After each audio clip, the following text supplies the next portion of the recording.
جی السلام علیکم، میں ہوں نور العارفین صدیقی اور آپ دیکھ رہے ہیں عارفین نامہ۔ آج 8 مارچ ہے، عالمی یوم خواتین کے طور پر اسے ایک دن کو منایا جاتا ہے، لیکن اگر آپ سچ معنوں میں مجھ سے پوچھتے ہیں تو اس ایک دن کی بنیاد نہایت ہی پرفریب ہے۔ آج پورے دن وہ برگر آنٹیاں جن کے اپنے گھروں میں ان کی ماسیوں کو حقوق نہیں دیے جا رہے، جن کے اپنے گھروں میں خادماؤں کو، ملازماؤں کو وقت پہ روٹی، وقت پہ تنخواہ نہیں ملتی، آج پورے دن وہ بکراتی کریں گی کراچی پریس کلب پہ، کبھی کسی 5 اسٹار ہوٹل میں جو ہے کسی وومن ایگزیبیشن کا افتتاح کر کے وہ خواتین کے حقوق کا باجا بجائیں گی۔ اچھا، نہ میں وہ رائٹر ہوں کہ جو خواتین کی عظمت کو بیان کرتے ہی نہیں تھکتا اور خواتین کو سب سے زیادہ ارزاں جنس کے طور پر اس نے اپنے ڈراموں میں بیچا ہے، نہ میں ان آنٹیوں کا کوئی پروردہ ہوں، نہ ہی میں ان کا جو ہے وہ لے پالک ہوں کہ جو میں ان کی جو ہے وہ بروکری کروں گا۔ ود آل ڈیو ریسپیکٹ، میں یہاں کوئی اور بات کرنے کے لیے بیٹھا ہوں۔ یہ دن منانا بذات خود کوئی بہت بری بات نہیں ہے، کوئی بری بات نہیں ہے۔ میں ذاتی طور پر اس ایک کیپیسٹی میں جو بھی تھوڑی بہت ہے، میں اس ایک بات کا قائل ہوں کہ دنیا میں سب سے زیادہ قوی مخلوق اعصابی طور پر اگر اللہ رب العزت نے کسی کو تخلیق کیا ہے تو وہ عورت ہے، and I am a very firm believer of that۔ میں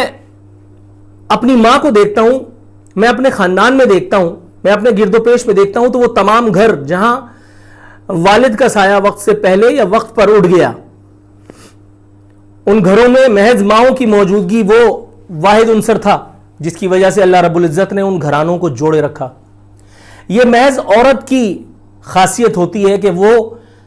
2 بچے، 1 بچہ، 10 بچے اکیلے پالنے کی صلاحیت رکھتی ہے۔ بہت کڑوی حقیقت ہے،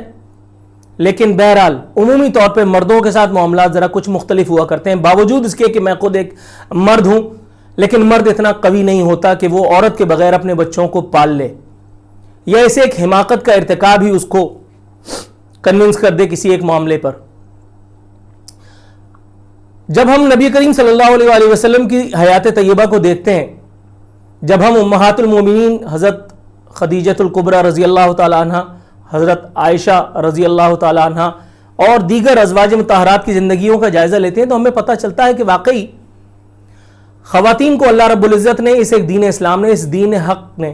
کتنی پریولیج دی ہے، کتنی انہیں فوقیت عطا کی ہے، کتنی انہیں حرمت اور عزت سے نوازا ہے۔ لیکن with all due respect, please pardon me saying this, محض اپنے دین سے دوری کی وجہ سے، محض کسی ذاتی طمع، حرص، ہوس، لالچ یا پھر میڈیا کوریج کی وجہ سے یہ ہمارے یہاں کے لوگوں نے، ہمارے یہاں کی آنٹیوں نے یا ہمارے یہاں کی نام نہاد NGOز نے، جن کو بیرونی طور پر فنڈ کیا جاتا ہے، جن کو اندرونی طور پر اس ایک ملک و ملت کی شیرازہ بکھیرنے کا کام سونپا گیا ہے، انہوں نے ہمارے جو رول ماڈلز ہیں ہماری خواتین کے، یہ کچھ اور ہی سیٹ کر دیے ہیں۔ یہاں ملالہ یوسفزئی کو رول ماڈل کے طور پر پیش کیا جاتا ہے، جو کہ نہیں ہے۔ طالبان نے ہزاروں لوگوں پہ گولی چلائی، ہزاروں سروائیورز ہیں، لیکن ملالہ کو پروجیکٹ کیا گیا ویسٹ کی جانب سے، اس کو دختر پاکستان کے نام سے منسوب کیا گیا۔ اس کا کام کیا ہے؟ اس کا کام کیا ہے؟ گل مکئی کے نام سے فلم بن رہی ہے تو وہ بھی ملالہ یوسفزئی پر۔ یہ سب بغیر کسی ایجنڈے کے ہو رہا ہے، فی سبیل اللہ ہو رہا ہے؟ نہیں سر، نہیں سر، ملالہ یوسفزئی اور اس کا پورا خاندان، میں ملالہ کے پہلے دن سے آج تک میں نے ملالہ کے حوالے سے ایک جملہ نہیں کہا، کیونکہ میں اسے اس لائق نہیں سمجھتا کہ میں اپنے الفاظ کا ضیاع کروں، لیکن آج اسے ایک دن کی مناسبت سے میں یہ جو خواتین یا جو حضرات یہ میسج سن رہے ہیں، یہ ویڈیوز دیکھ رہے ہیں یا اسے شیئر کریں گے، میں انہیں ضرور کہوں گا کائنڈلی اپنے رول ماڈلز کو سیٹ کرتے ہوئے تھوڑی سی پرائرٹیز کو سیٹ کر لیں۔ سب سے پہلے یہ دیکھ لیجئے کہ ہمارا رول ماڈل وہ خواتین ہونی چاہیے تھیں کہ جنہوں نے امت مسلمہ کی جس کو کہتے ہیں عروج میں ان لوگوں کا ساتھ دیا جن کو ہم آئیڈیلائز کرتے ہیں، جو ہمارے جد ہیں، یا پھر اس قسم کی خواتین کہ جن کو گولی لگی تو اس کے بعد یہ معصومیت کا پیکر بن کر کے اور پاکستان سے داغ مفارقت لے گئیں۔ پاکستان میں صرف ایک آدمی کی زندگی کو خطرہ تھا، ایک عورت کی، اور وہ تھی ملالہ یوسفزئی۔ اتنی بڑی ٹارزن تو نہیں تھی، 2.5 فٹ کی لڑکی۔ یہ ویسٹ کا حکم تھا جس کی وجہ سے لوکل آقاؤں نے ملالہ یوسفزئی کو اتنا گلوریفائی کیا۔ کیا ایسا کون سا تیر توپ تلوار چلا دیا تھا بھائی؟ کچھ ڈائری لکھی تھی، کچھ آپ نے اپنی تعلیم حاصل کرنے کے لیے صحیح کی تھی، اس گاڑی میں جس گاڑی میں ملالہ موجود تھی اس گاڑی میں بہت ساری اور لڑکیوں کو بھی گولیاں لگیں، بہت سے اور سروائیورز بھی ہیں، ان کے اوپر بھی تو کبھی ڈاکیومنٹری بناؤ نا، ان کی حالات زندگی سے تو کبھی ان لڑکیوں کو، اس قوم کی ماؤں کو آگاہ کرو نا۔ ملالہ ہی کیوں؟ کیونکہ ملالہ کے نام سے ڈاکیومنٹری بنائے گی یہاں کی ایک این جی او کی خاتون، ملالہ کے نام سے ڈاکیومنٹری بنائے گی وہ ایک خاتون کے جس کو پروڈکشن کا پی نہیں آتا، لیکن آسکر ایوارڈ، فلانا ایوارڈ، ڈھکانا ایوارڈ، نگار ایوارڈ، میں کون کون سے ایوارڈز کا نام لوں، یہ سارے اسی کے حصے میں آتے ہیں۔ کیوں؟ اس لیے کہ اس کے کنیکشنز اچھے ہیں، اس کے کنیکشنز اچھے ہیں، ان کی ڈیمانڈز کو میٹ کرتی ہیں یہ لوگ۔ یہاں 5 اسٹار ہوٹلز میں آپ خواتین کے حقوق کی بھاشن دیتی ہیں، آپ کی اپنے گھروں میں آپ کو معلوم ہے حال کیا ہے؟ میں کوئی سخت جملہ نہیں کہنا چاہتا، لیکن پچھلے دنوں ایک تصویر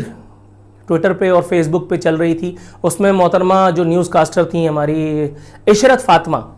سر پہ سلیقے سے دوپٹہ جمع ہوا، بسم اللہ کے نام سے وہ اپنی جس کو کہتے ہیں خبریں پڑھنے کا آغاز کرتی تھیں، اور جتنے شستہ اور شائستہ نفیس لہجے میں وہ خبریں پڑھا کرتی تھیں، آج کی ود آل ڈیو ریسپیکٹ آپ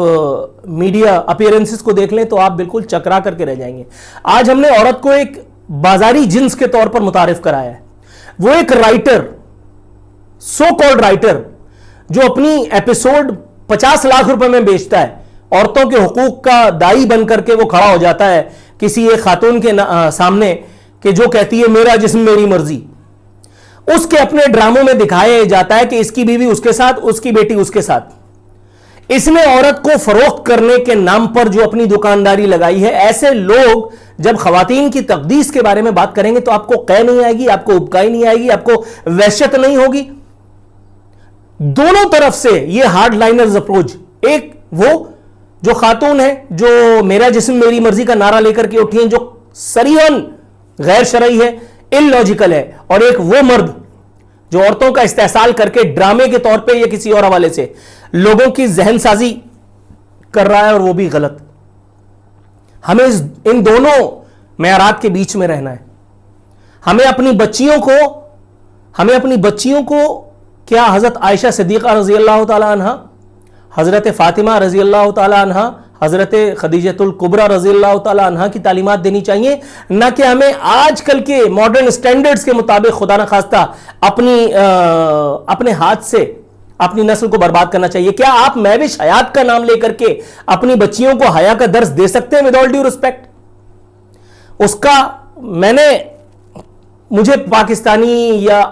اس کے بعد بھی اگر آپ انڈین فلمز کی بات کریں یا ہالی ووڈز کی بات کریں، مجھے اب ان چیزوں سے کوئی لینا دینا نہیں، میرے پاس اتنا وقت نہیں ہوتا فضول۔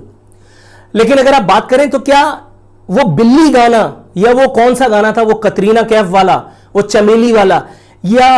اس طرح کی چھچھوڑے پن کرنے والی، اس طرح کی بے ہنگم رقص کر کے لوگوں کے جذبات میں تلاطم پیدا کرنے والی، میں کوئی سخت جملہ نہ استعمال کر دوں، زبان چمڑے ہی کی ہے، اس طرح کی براڈ مائنڈڈ خواتین کو گلوریفائی کر کے نوجوان نسل کو پیغام دینا مقصود ہے، یا آپ اور میں چاہتے ہیں کہ ہمارے مائیں تعمیر کرتی ہیں نوجوان نسل کی، یہ بہنیں، یہ بیٹیاں، یہ قوم میجورٹی ناواقف ہے کہ بچیوں کی تقدیس۔ یار اس قوم میں 2 سال 3 سال 6 ماہ کی بچیوں کا ریپ ہو رہا ہے۔ یہ میرا جسم میری مرضی والی بے حیا ایک طبقے کو یہ حیا نہیں آتی کہ اس کے لیے قانون سازی کروائیں، پھانسی دیے جائیں؟ کیا جب زینب جیسے واقعات ہوں گے تبھی اٹھیں گی؟ جب ان کے اپنے گھروں میں نقب لگائی جائے گی تبھی اٹھیں گی؟ ان کو with all due respect, please pardon me using these words, لیکن ان میں سے اکثریت کو یہ نہیں پتا کہ شام کو ان کی صاحبزادیاں کہاں ہوتی ہیں،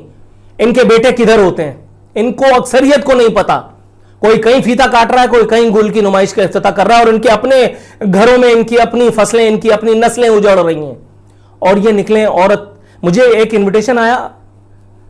خیر بہرحال میں تو داد دینی پڑتی ہے اس ایک ہستی کی جس نے اتنی جرت کی۔ مجھے ایک انویٹیشن آیا کہ عورت مارچ کے دن پر ہم ساحل سمندر پہ واک کر رہے ہیں اور اس میں آپ کی شرکت جو ہے وہ نیک مطلوب ہے۔ میں نے پوچھا مارچ عورت مارچ کر کے آپ عورتوں کو آزادی دلائیں گے, یہ کیسے ممکن ہے؟ ٹیکنیکلی اسپیکنگ ذرا آپ مجھے قائل کرنے کی کوشش کیجئے. Pin drop silence. دھڑم تختہ ہو گیا, دھڑم تختہ ہو گیا. میڈیا کوریج لینا, اخبارات میں ضمیمیں شائع کروانا, کچھ کمپنیوں سے اسپانسرشپس پکڑ لینا, اور اس کے بعد پھر اللہ اللہ خیر صلی اللہ. پھر ہمیں نہیں یاد ہوگا کہ ہماری ماسیوں کو ہم نے آخری دن خوش کب دیکھا تھا, ہم نے ان کی کس ضرورت کو آخری بار پورا کیا تھا, وہ تنخواہ جو ان کا حق ہوتی ہے جو ہم انہیں جتلا کے کئی مرتبہ اور پھر احسان کر کے دیتے ہیں. ہمیں نہیں پتا ہوگا کہ اس کی بچی کی شادی کا دن قریب آ گیا, اس کے لیے کچھ کرنا ہے یا نہیں کرنا. لیکن اس ایک دو عملی سے نکلنے کی ضرورت ہے. میرا خیال ہے کہ اتنا کہہ دینا کافی ہے کہ وہ عورتیں جو ہماری امت کی مائیں ہیں, وہ امہات المومنین, وہ ازواج مطہرات, در حقیقت وہی ہمارا رول ماڈل ہیں, ہونی چاہیے. میری آپ سے التجا ہے, التماس ہے, مؤدبانہ گزارش ہے, اپنی پرائرٹیز کو سیٹ کیجئے اپنے نسلوں کی تربیت کے لیے, اپنے آنے والے کل کے لیے. یہ عورت مارچ, یہ آزادی مارچ, یہ میرا جسم میری مرضی جیسی لغویات, یہ خرافات انسانیت کے لیے, اس ملک کے لیے, اس ملت کے لیے, ہماری خواتین کے لیے سم قاتل, زہر قاتل ہیں, اس کے سوا اور کچھ بھی نہیں.